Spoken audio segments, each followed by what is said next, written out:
অবশেষে কিন্তু কাল মুখোমুখি হবে ইস্টবেঙ্গল এবং মোহনবাগান।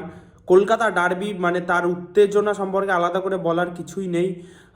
সমস্ত ফ্যান্সরা অনেকদিন ধরে অপেক্ষা করছিল কলকাতাতে ডার্বি হওয়ার জন্য। লাস্ট যে ডার্বিটা হলো কলিঙ্গতে, সেখানে কিন্তু ইস্টবেঙ্গল কিন্তু মোহনবাগানকে 3-1 গোলে হারিয়ে দিয়েছিল।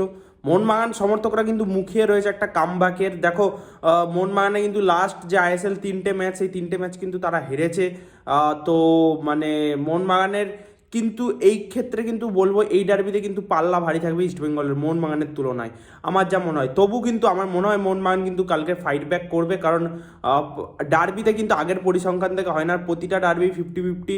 এবং আমি অ্যাজ দ্য মোহনবাগান ফ্যান চাই যে মোহনবাগান কামব্যাক করুক। এবং কালকের কিন্তু এতটুকু বলা যায় যে কালকের ম্যাচ যারা জিতবে তারা কিন্তু আইএসএলে কিন্তু আগামী যে ম্যাচগুলো আছে সেক্ষেত্রে কিন্তু অনেক সুবিধা পাবে, মানে লিগ টেবিলে একটা ভালো জায়গায় যাওয়ার জন্য অনেক চান্সেস থাকবে।